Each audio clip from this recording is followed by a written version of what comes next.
नमस्कार। मैं अमित शुक्ला हार्वेल अजूट की तरफ से आज एक नए वीडियो के साथ फिर उपस्थित हूँ। मैंने अपने पहले 2 वीडियोज़ में माइक्रो इरिगेशन इंडस्ट्री पर एक पर्सपेक्टिव प्रेजेंट किया। दूसरे वीडियो में मैंने ड्रिप इरिगेशन स्प्रिंकलर सिस्टम क्या होता है और उसके क्या फ़ायदे होते हैं उनके बारे में जानकारी दी। आज मैं आप लोगों के समक्ष ड्रिप इरिगेशन के कंपोनेंट्स क्या होते हैं, किस सीक्वेंस में इसको हम लगाते हैं, इस पर हम चर्चा करेंगे। मेरे पहले 2 वीडियोस के बारे में जो मुझे कमेंट्स मिले काफ़ी इनकरेजिंग रहे, लेकिन साथ ही लोगों ने मुझे बताया कि मैंने उसमें बहुत ही एलिमेंट्री इन्फॉर्मेशन दी है। तो मैं ये कहना चाहता हूँ कि यस, मैंने इंटेंशनली उन दोनों ही वीडियोज़ में बेसिक इन्फॉर्मेशन शेयर की है, क्योंकि मेरे इन वीडियोज़ का जो ऑडियंस है, जो व्यूअर है, वो बिगिनर्स के लिए बनाए गए हैं। ये उनके लिए बनाए गए हैं जिन्होंने अभी अभी इस इंडस्ट्री में कदम रखा है। ये उन किसान भाइयों के लिए बनाए गए हैं जो इस सब्जेक्ट के बारे में अभी कुछ भी जानकारी नहीं रखते हैं। तो दोस्तों, हम आज के विषय पर आते हैं। Drip irrigation components, drip system में कौन कौन से कंपोनेंट होते हैं, आज मैं उन पर चर्चा करूंगा। इसमें शुरुआत हम वाटर सोर्स से करेंगे, क्योंकि जब हम इरिगेशन की बात कर रहे हैं तो हमें एक सोर्स ऑफ वाटर डेफिनेटली चाहिए। वाटर सोर्स कुछ भी हो सकता है। ये एक बोरवेल हो सकता है, ये ओपन वेल हो सकता है, ये रिजर्वायर हो सकता है, ये टैंक हो सकता है। बट सर्टेनली एक पानी का स्रोत होगा ही होगा, जिसके बाद हम बाकी कंपोनेंट्स को उससे जोड़ेंगे। दूसरा कंपोनेंट सोर्स के बाद आता है पंपिंग यूनिट। हमारा जितना भी ये ड्रिप इरिगेशन का सिस्टम है, ये एक पर्टिकुलर प्रेशर पर काम करता है। एक बल, एक फोर्स की आवश्यकता होती है पानी को एक पॉइंट से दूसरे पॉइंट तक ले जाने के लिए, और वो कार्य करता है एक पंप। पंप कई तरह के हो सकते हैं। सेंट्रीफ्यूगल पंप हो सकता है, मोनोब्लॉक पंप हो सकता है। कितने हार्स पावर का पंप होना चाहिए, कितने प्रेशर रेटिंग का पंप होना चाहिए, ये डिपेंड करता है कितना एरिया हमें इरिगेट करना है, कितने टाइम में हमें इरिगेट करना है, और कितने पानी को हमें उस पंप के माध्यम से खींचना है, कितनी गहराई पर पानी है। ये सारी कैलकुलेशंस, हाइड्रोलिक कैलकुलेशंस, इनका एक निश्चित मेथड होता है। उसके द्वारा हम सेलेक्ट करते हैं कि कितने हार्स पावर का पंप हमारा होना चाहिए। पंपिंग यूनिट के बाद जो यूनिट आती है उसको हम कहते हैं फिल्ट्रेशन सिस्टम। मुख्यतया फिल्टर 2 तरह के होते हैं, primary filter and secondary filter. Primary filters में मुख्यतया हाइड्रोसाइक्लोन फिल्टर आता है, और उसके बाद मीडिया फिल्टर या सैंड फिल्टर आता है। ये बहुत इम्पॉर्टेंट है जानना कि इन फिल्टर्स को हमें कब लगाना है। मैं फ़िल्टर्स पर अलग से एक वीडियो बनाऊंगा, लेकिन यहाँ पर शॉर्ट में केवल ये बताना चाहता हूँ कि अगर पानी में टर्बुलेंस है, अगर पानी में sedimentation is more than 200 ppm, आपको हाइड्रोसाइक्लोन फ़िल्टर लगाना ही चाहिए। दूसरी बात, सैंड फ़िल्टर या मीडिया फ़िल्टर, अगर मैं थंब रूल के लिए कहूँ तो यदि पानी को हम ओपन सोर्स से ले रहे हैं, अगर पानी में organic impurities like algae available है, तो हमें मीडिया फ़िल्टर या सैंड फ़िल्टर लगाना ही लगाना चाहिए।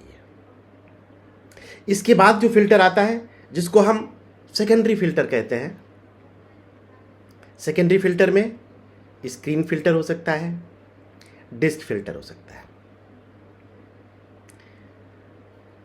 बहुत इम्पॉर्टेंट चीज़ है, प्राइमरी फ़िल्टर्स ऑप्शनल हो सकते हैं बट सेकेंडरी फ़िल्टर ऑप्शनल नहीं है। इसका क्या मतलब है?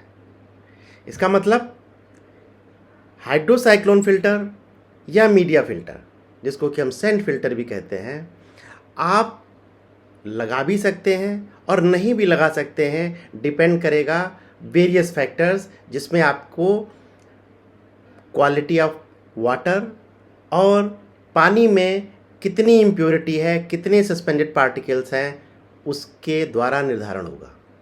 लेकिन जो सेकेंडरी फ़िल्टर है, जिसको कि हम एब्सोल्यूट फ़िल्टर भी कह सकते हैं, उसका होना किसी भी ड्रिप इरिगेशन सिस्टम के लिए मस्ट है और वो हमें लगाना ही लगाना है। अब यहाँ पर जो दूसरा पॉइंट है कि हमें कब स्क्रीन फ़िल्टर को यूज़ करना है, हमें कब डिस्क फ़िल्टर को यूज़ करना है, स्क्रीन बेटर है या डिस्क फ़िल्टर बेटर है।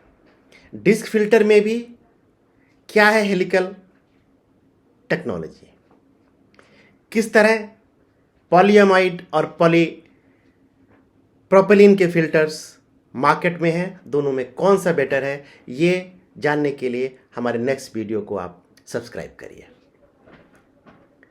तो सबसे पहले वाटर सोर्स की हमने बात की, फिर हमने पंपिंग यूनिट की बात की, फिर मैंने बात की फिल्ट्रेशन सिस्टम्स की। फिल्ट्रेशन सिस्टम में हमने बात की प्राइमरी फ़िल्टर्स की, हमने बात की सेकेंडरी फ़िल्टर्स की, और इन दोनों फ़िल्टर्स के बीच में हम यूज़ करते हैं फर्टिगेशन इक्विपमेंट। फर्टिगेशन मशीन क्या होती है? ये बेंचुरी भी हो सकती है, ये फर्टिलाइजर टैंक भी हो सकती है, ये इंजेक्टर भी हो सकता है। कब कौन से सिस्टम को यूज़ करना है, कौन सा सिस्टम ज़्यादा इफ़ेक्टिव है, कौन सा सिस्टम आपके स्पेशली खेत के लिए यूज़फुल हो सकता है, इसको जानने के लिए भी हमें नेक्स्ट वीडियो में आपके साथ चर्चा करनी होगी। बेंचुरी को हमने प्राइमरी फ़िल्टर और सेकेंडरी फ़िल्टर के बीच में लगा दिया, जिससे कि जो भी इम्प्योरिटीज़ हैं बिकॉज ऑफ द फर्टिलाइज़र, उसको भी हमने सेकेंडरी फ़िल्टर के माध्यम से ख़त्म कर दिया और पानी प्योरेस्ट पॉसिबल फॉर्म में हमारा मेन लाइन में आ गया। अब मैं बात करता हूँ कि मेन लाइन क्या है, सब मेन लाइन क्या है और लेटर लाइन क्या है।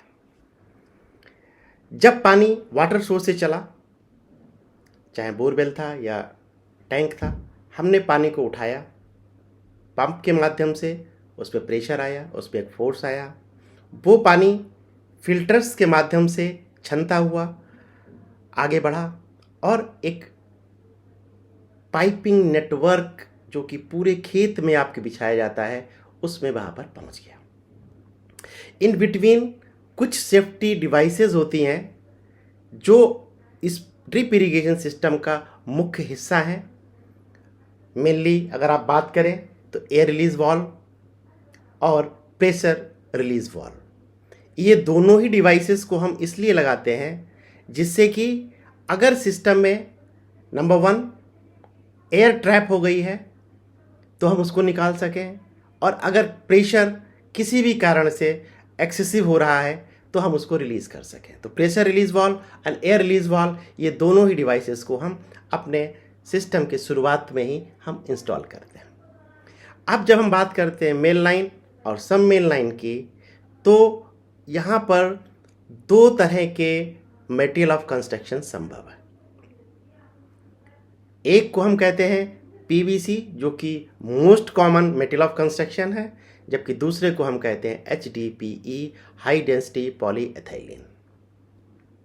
दोनों के अपने अपने एडवांटेज हैं, दोनों के अपने अपने एप्लीकेशंस हो सकते हैं।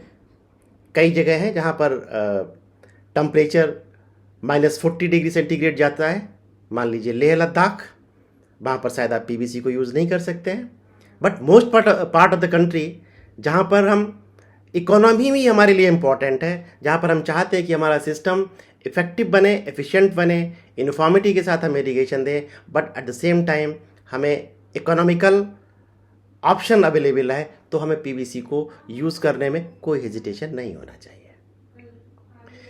क्या डायमीटर होना चाहिए? 2 इंच का, 2.5 इंच का, 3 इंच का, 4 इंच का? क्या प्रेशर रेटिंग होनी चाहिए 4 kg की, 6 kg की, या इससे भी ज़्यादा? ये सारी चीज़ें हाइड्रोलिक कैलकुलेशन पर बेस्ड है, और निश्चित तौर पर जो इरिगेशन से जुड़े हुए हमारे इंजीनियर्स हैं वो इस सब्जेक्ट को भली भांति जानते हैं और सारे तथ्यों को सामने रखकर पीवीसी या एचडीपी की मेन लाइन और सब मेन लाइन को डिज़ाइन करते हैं।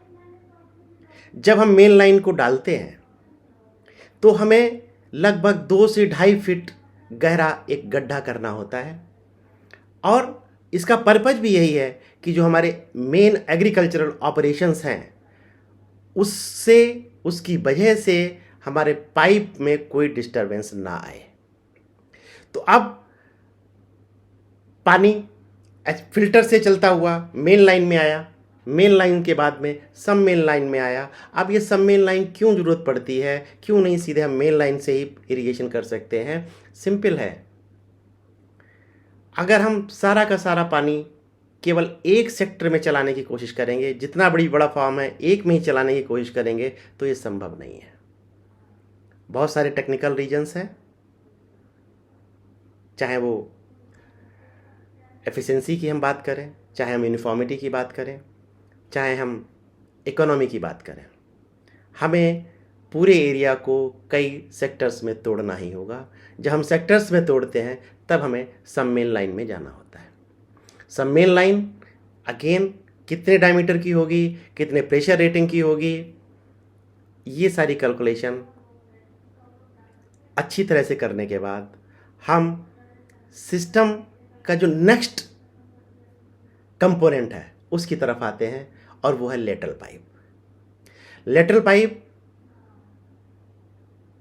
यूजुअली LLDPE का होती है, लीनियर लो डेंसिटी पॉलीएथिलीन।